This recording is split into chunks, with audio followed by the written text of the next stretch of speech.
ধরুন জাহাজে করে আপনি আটলান্টিক মহাসাগর পাড়ি দিচ্ছেন। জাহাজ যখন মাঝ সমুদ্রে, তখন কিছুটা দূরে দেখলেন পাহাড়ের মতো বিশাল এক বরফখণ্ড।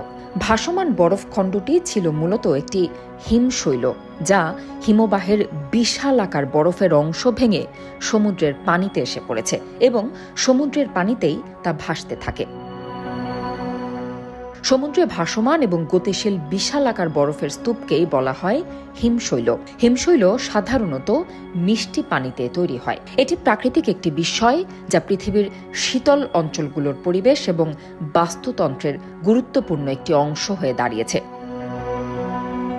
হিমশৈল সাধারণত উত্তর মেরু, দক্ষিণ মেরু এবং গ্রিনল্যান্ডের মতো ঠান্ডা অঞ্চলে সৃষ্টি হয়। বিশাল আকার হিমবাহ অনেক ক্ষেত্রেই সমুদ্রে জাহাজ চলাচলে বাধা সৃষ্টি করে।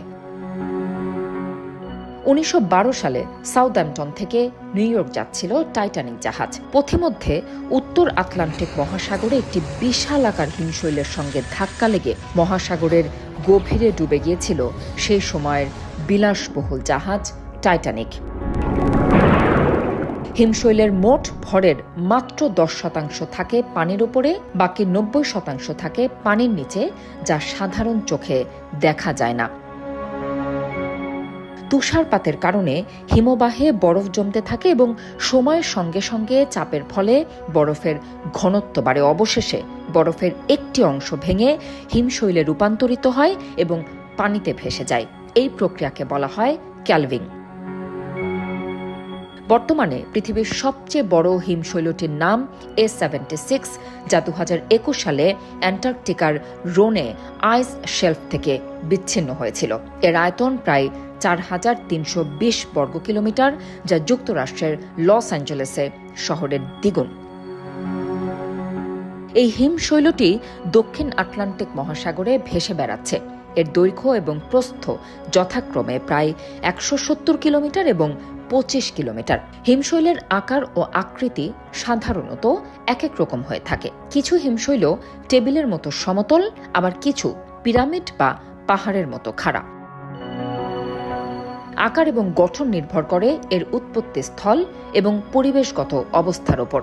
বড় আকারের হিমশৈল কয়েক কিলোমিটার এলাকা জুড়ে বিস্তৃত হতে পারে। হিমশৈল বিভিন্নভাবে গুরুত্বপূর্ণ ভূমিকা রাখে। এটি সমুদ্রের তাপমাত্রা নিয়ন্ত্রণে ভূমিকা রাখে এবং সামুদ্রিক বাস্তুতন্ত্র রক্ষায় সাহায্য করে। সামুদ্রিক প্রাণী যেমন পেঙ্গুইন, সিল এবং কিছু মাছ হিমশৈলের আশ্রয়ে বাস করে। এটি শীতল জলধারা তৈরি করে, যা সমুদ্রের তাপমাত্রা নিয়ন্ত্রণ করে এবং বৈশ্বিক জলবায়ুর ভারসাম্য রক্ষায় সাহায্য করে। হিমশৈলের দৈর্ঘ্য ও আয়তন বৈচিত্র্যময়। এগুলোর দৈর্ঘ্য কয়েক মিটার থেকে শুরু করে কয়েকশো কিলোমিটার পর্যন্ত হতে পারে। এদের আয়তন এবং আকৃতি নির্ধারণ করে জলবায়ু, হিমবাহের গঠন এবং এর ভেঙে পড়ার ধরন। হিমশৈল জলবায়ুর উপর উল্লেখযোগ্য প্রভাব ফেলে। ইতিবাচক প্রভাবের মধ্যে রয়েছে তাপমাত্রা নিয়ন্ত্রণ। হিমশৈল সমুদ্রের পানি ঠান্ডা রাখে, যা মেরু অঞ্চলের বাস্তুতন্ত্র রক্ষায় সাহায্য করে। এটি কার্বন ডাই অক্সাইড শোষণ করে বৈশ্বিক উষ্ণায়ন কমাতে ভূমিকা রাখে। তবে এর নেতিবাচক প্রভাবও কম নয়। জলবায়ু পরিবর্তনের কারণে হিমশৈল দ্রুত গলছে, যার ফলে সমুদ্রপৃষ্ঠের উচ্চতা বাড়ছে। উপকূলীয় অঞ্চলগুলো প্লাবিত হবার ঝুঁকিতে পড়েছে। পাশাপাশি বাস্তুতন্ত্রের ভারসাম্য নষ্ট হচ্ছে এবং সামুদ্রিক প্রাণীদের জীবনধারায় পরিবর্তন ঘটছে।